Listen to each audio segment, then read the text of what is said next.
Bonjour et la bienvenue à ma présentation sur l'analyse de gestion des risques de Toyota Motor Corporation. Je m'app- je vais vous présenter le contexte de l'entreprise, l'analyse PESTEL, l'analyse FFOM, méthodologie, analyse de risque, vulnérabilité et menaces, recommandations et contrôles, et finalement la conclusion.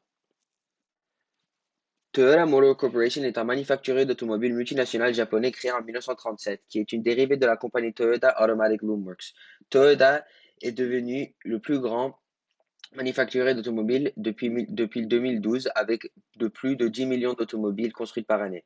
Le siège social est à Toyota Aichi. L'entreprise contient environ 370 000 employés répartis dans leurs 69 différentes usines autour du monde, selon le rapport annuel 2018 de Toyota Motors.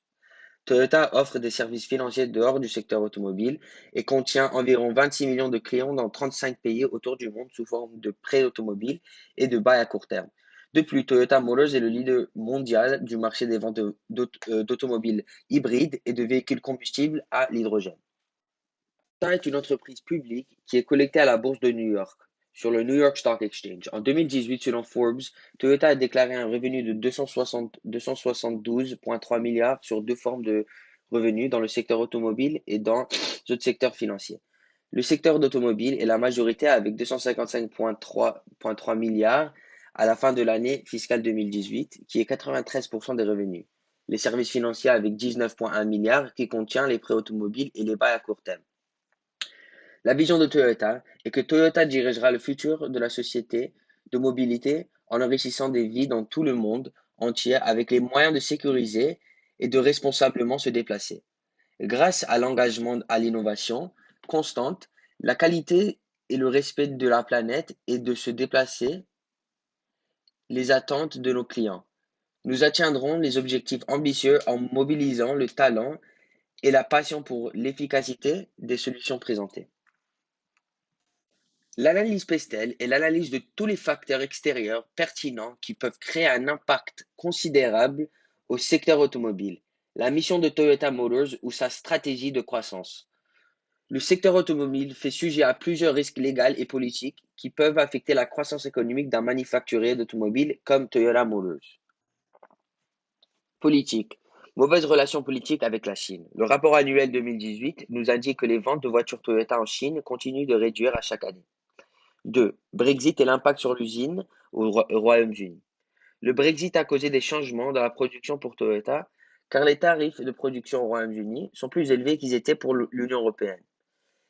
D'autres en plus, des problèmes d'échange de devises d'euros en pounds. Économique. Croissance économique dans le marché émergent et taxes et politiques de protectionnisme du commerce international du président Trump. 1. Le but de Toyota est de devenir l'un des manufacturiers préférés dans les zones présentées et prendre avantage une fois que ces pays émergents deviennent des pays forts et que la population a de plus en plus de revenus disponibles pour acheter des automobiles. 2. Les accords des républicains forcent des manufacturiers d'automobiles internationaux étrangers qui doivent payer des taxes additionnelles pour vendre leurs automobiles aux États-Unis. Un exemple est que Volkswagen, le plus grand compétiteur de Toyota, doit payer 10% pour vendre leurs voitures aux États-Unis, qui donne l'opportunité à Toyota d'offrir des prix plus compétitifs que Volkswagen. Social. L'écart entre les classes sociales est une menace pour Toyota car la majorité de leurs clients font partie de la classe sociale moyenne et composent la majorité de leurs revenus. Le plus que les classes sociales s'écartent, le plus que les clients potentiels de Toyota ne pourront plus s'offrir un véhicule Toyota. Les consommateurs préfèrent les automobiles et les modes de transport qui respectent l'environnement. Toyota est une entreprise qui a beaucoup investi dans la technologie du futur, comme les moteurs hybrides de leur modèle Prius euh, et des modèles électriques aussi. Cela a donné Toyota l'avantage du premier arrivant en tant que manufacturier d'automobiles hybrides. Selon l'étude Global Innovation 1000, qui liste 1000 compagnies dans le monde qui investissent dans la recherche et développement de nouvelles technologies ou d'innovation pour améliorer la croissance de leur secteur économique, Toyota a 15 centres R&D autour du monde. Toyota a investi 10 milliards en R&D et et leur plus grand compétiteur est Volkswagen qui a investi 16 milliards en 2018. Cela nous indique que pour garder la part de marché, il faut faire des investissements dans l'innovation et la transformation du marché automobile. Amélioration. Le but d'améliorer l'expérience du client dans la voiture avec les options normalement seulement sur des voitures de luxe qui peuvent offrir des soldes pour avoir des prix compétitifs et garder la part de marché que Toyota a dans le secteur automobile. Et la transformation digitale d'automobile, Toyota est concerné sur la connectivité au cloud et les applications pour la personnalisation de votre véhicule.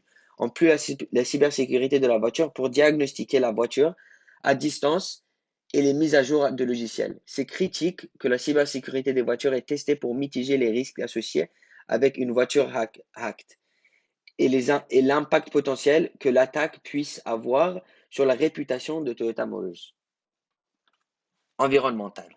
1. Zéro émission à effet de serre. Le secteur automobile a un rôle majeur dans les tendances anti-environnementales qui affectent notre planète. Le nombre d'automobiles en circulation dans le monde à 2,5 milliards d'ici 2050. Le secteur de transport contribue 14% des émissions de gaz à effet de serre et 1,25 million de morts dans le monde chaque année dans les accidents de voiture. 2, c'est le but d'éliminer les victimes d'accidents d'automobile grâce au concept de la gestion de sécurité intégrée qui aide à développer des technologies innovantes qui vont permettre à réduire les accidents de circulation. Les voitures plus luxueuses offertes par Toyota contiennent des fonctionnalités pour protéger les piétons, par exemple. Réglementation concernant les automobiles autonomes et les voitures hybrides. Les réglementations dépendent du pays et leurs intérêts dans l'innovation des voitures autonomes. Les réglementations qui changent constamment vont être un obstacle majeur pour les manufacturiers d'automobiles ou leurs compétiteurs dans le développement des voitures autonomes.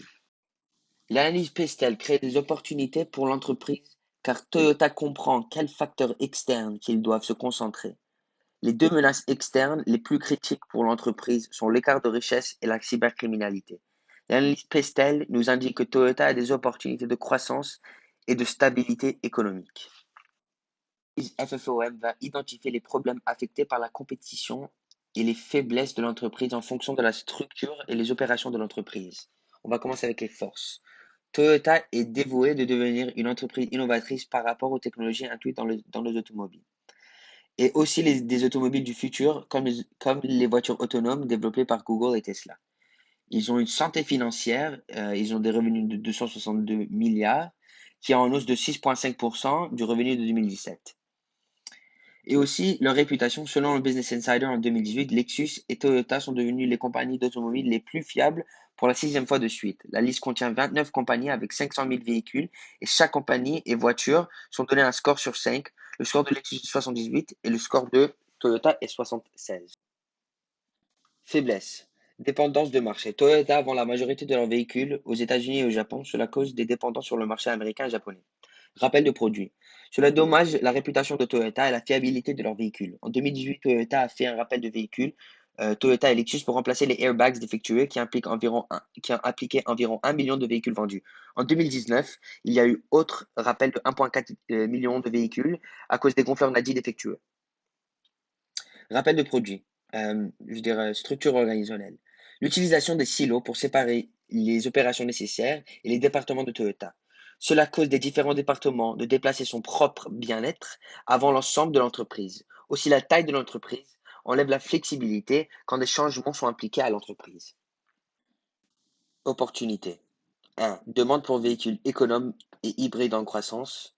Développer les marchés émergents, automobiles autonomes et aussi la conversion de yens en USD. Menaces. 1. Compétition innovatrice. 2. Uber et Lyft, des compagnies de ride-sharing. Et 3. Le prix du carburant. Toyota doit maximiser son avantage compétitif en fonction des capacités innovatrices. Toyota doit ajuster sa culture et sa structure hiérarchique pour améliorer sa flexibilité dans la résolution de problèmes. Aussi, cela va aider aux problèmes de culture et pour mieux communiquer avec les directeurs de haut niveau, les risques et les problèmes critiques de l'entreprise. Méthode. nous allons faire l'analyse de risque, l'analyse de la vulnérabilité et aussi l'analyse des menaces. La méthodologie utilisée pour l'analyse des risques est basée sur les normes ISO 27005 en accordance avec 27001.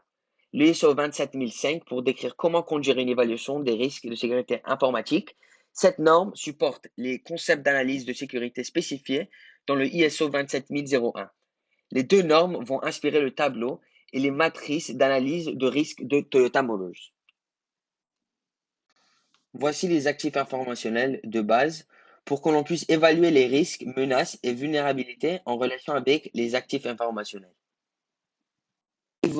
Évaluation de la criticité des actifs. La matrice pour évaluer la criticité des actifs va utiliser le tableau qui va expliquer la valeur de chaque actif en relation à l'impact CID ou la confidentialité, l'intégrité et la disponibilité. La somme de la valeur des trois facteurs nous donnera la valeur active. On va attribuer des mesures pour qu'on puisse évaluer et donner la valeur à chaque actif. Le tableau et la matrice sont basés et influencés par le framework norme ISO 27001 et 27005. Durant l'analyse, nous avons découvert plusieurs différentes vulnérabilités et menaces que Toyota Motors a. On va juste en nommer quelques-unes. L'utilisation des méthodes de CBC Cipher Block Chaining, les man-in-the-middle attacks qui utilisent le SSL stripping, les cross-site scripting attacks, les injections SQL, euh, les transferts d'informations privées, aka les leaks ou les whistleblowers, et il y en a beaucoup plus.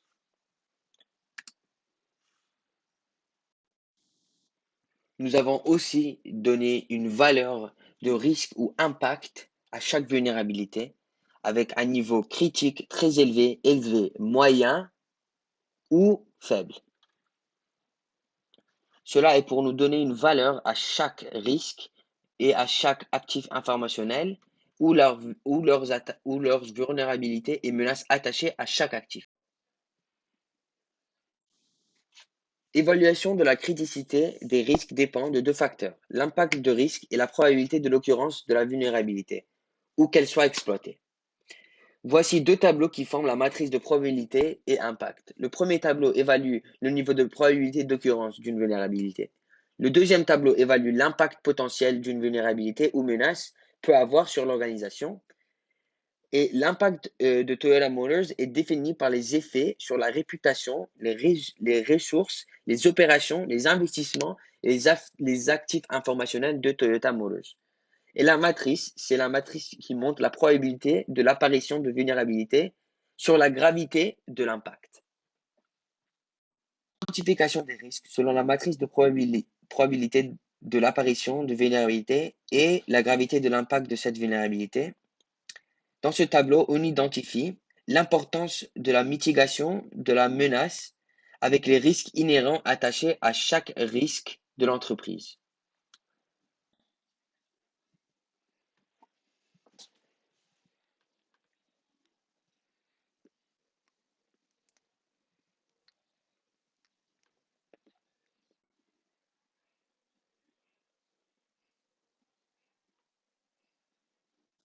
Et voici l'identification des recommandations et des contrôles qui peuvent être utilisés sur les risques inhérents. Et nous allons traiter les risques de façon pas mal basique et nous allons juste essayer de réduire chaque risque à un niveau acceptable. Pas d'élimination, juste la réduction de risque à un niveau acceptable. Par exemple, pour notre risque inhérent critique, nous devons faire une mise à jour des systèmes d'exploitation et des applications utilisées doivent être mises à jour à chaque 2 semaines.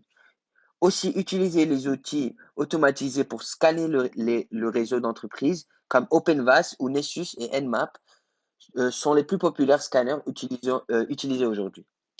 Une autre, c'est les trois façons pour mitiger les attaques XSS, Escaping Validation of Inputs and Sanitization of Data. Voici quelques d'autres recommandations.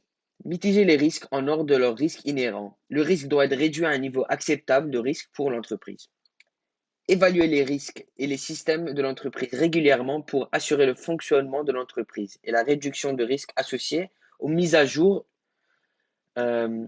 choisir une méthodologie pour identifier les risques et les actifs informationnels. Et finalement, toutes les implémentations doivent être analysées en termes de risques pour évaluer si l'implémentation et ses contrôles vont réduire les risques techniques de l'entreprise. Finalement, en conclusion, la gestion des risques pour Toyota est critique pour l'entreprise. Le marché du transport a créé des nouvelles menaces avec les innovations qui ont été ajoutées dans nos voitures, comme les services logiciels utilisés dans les voitures automobiles de Toyota.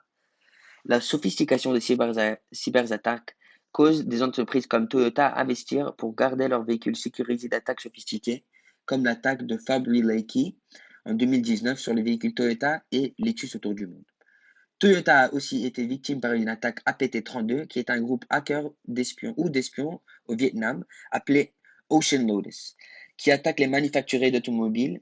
La raison des attaques contre les industries automobiles est car le volume de données sur les clients augmente significativement au long du temps. Aussi, la surface d'attaque pour les voitures grandit au fur et à mesure qu'ils ajoutent des fonctionnalités. L'intégration du Wi-Fi embarqué, assistante vocale et assistante automatique au conducteur sont tous des sections où les hackers peuvent en rentrer. Pour une entreprise comme Toyota Motors, cela serait impossible d'éliminer ou de mitiger tous les risques associés à l'entreprise et le marché de transport. Toyota doit faire une gestion de risque stricte pour mitiger les risques les plus critiques et qui vont avoir le plus d'impact sur l'entreprise en termes de réputation, ressources et les actifs informationnels de Toyota. Merci beaucoup.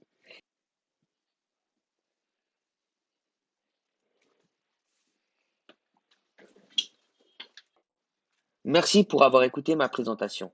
Si vous avez d'autres questions, vous pouvez m'envoyer un email ou un courriel au, au courriel de PolyMTL de simon.abixer@polymtl.ca. Merci beaucoup et merci encore pour m'avoir écouté.